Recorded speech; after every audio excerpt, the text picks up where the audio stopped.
Tonight, President Trump laments that he cannot call his daughter or any woman beautiful. I don't know, they'll say this is nepotism, but the truth is she's a very, you're not allowed to use the word beautiful anymore when you talk about women. You're not allowed. No. It's politically incorrect. No. It's politically, I will never call a woman beautiful again. And every man here, raise your hand. You will never ever say your wife, your girlfriend, anybody is beautiful, right? So I'm not allowed to say it because it's my daughter Ivanka, but she's really smart. The remarks come at a time when the president is toxic to many women voters who once were reliable Republicans. In the latest CNN Generic congressional poll, women voters prefer the Democratic candidate over the Republicans 62% to 35%. It's a point that appears to be hitting home for the president. Tonight, in a very unusual move, the president's press secretary, Sarah Sanders, and his counselor, Kellyanne Conway, also appeared with the president at a campaign rally in Indiana. Back with me now, my beautiful panel. Mark Preston, David Gergen, the beautiful April Ryan, the beautiful Joan Walsh, Stephen Moore, and the beautiful Amanda Carpenter. Thank you very much.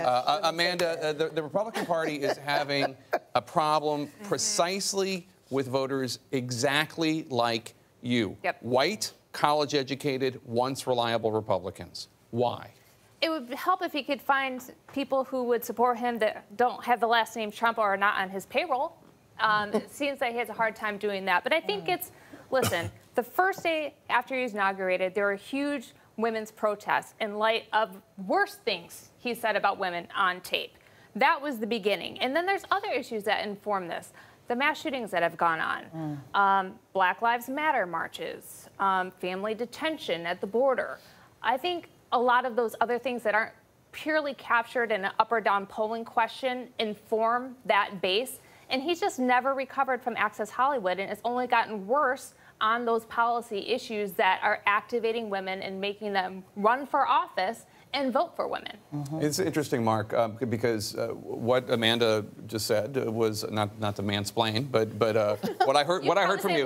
Well, what I heard from you is things that the president has said and done that are offensive to women, and inability of him to show compassion at moments when the nation needs it, whether it has to do with Black Lives Matter or the shootings and the rest. And this chasm that the president has with voters like Amanda, who's a reliable Republican voter for any other candidate, this is showing up in the polls, and we'll see if it shows up tomorrow. Yeah, and not going into too direct of where Amanda lives, but she doesn't necessarily live around a suburb, but it is these type of women, these independent women, these Republican, more centrist types of women who live in and around Philadelphia, where you're from. You know, you look at here around Washington, D.C., right. you know, there's problems. You go out across the country, even into the Midwest. John, you're talking a little bit about this. You go to some of these mid-sized cities where you have Republicans who can't hold on to seats. In Kansas, Democrats may pick up a seat in Kansas. Yeah. That is an amazing moment. The political map has shifted dramatically. I mean, I've made this case since Trump was elected. The Republican Party is now the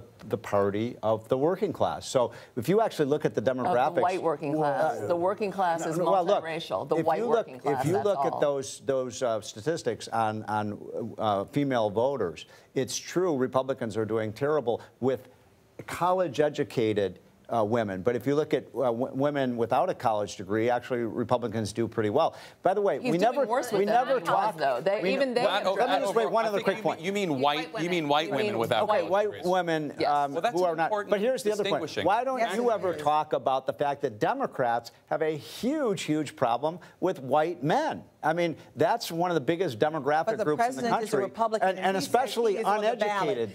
The president is on the ballot. He says he's on the ballot, and that's why we're talking about Republicans. Let's talk about those outside of the umbrella, white educated women. Let's talk about black women who are energized by all that they've seen to vote in the opposite direction. Let's talk about other people, you know, Black community. They are very disappointed. They feel disrespected. They're going in the opposite direction. You got 8% of the black vote the last time, and this administration is hopeful for 25% of the black vote in 2020. It's not going to happen. And this is the time when you would think that you would do it instead of trying to show that you are concerned or trying to control the browning of America. Also, we've spent plenty of time talking about and catering to white men.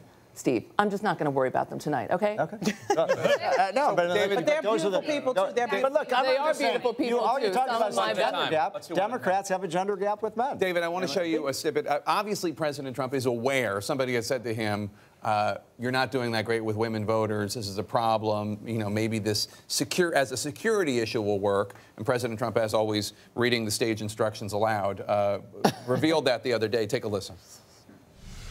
Border security is also very much a woman's issue. Women want security. They want financial security, but they want security. Women want safe neighborhoods for their families, great schools for their children, and they want violent predators like we're talking about to be thrown in jail or thrown the hell out of our country. Do you remember security moms from the Bush era? The idea that you could try to convince all these suburban moms that terrorism was something that George W. Bush would handle. He's trying to do the same thing, except with undocumented immigrants. I totally agree with that, and I don't think he's aiming at college-educated women. He's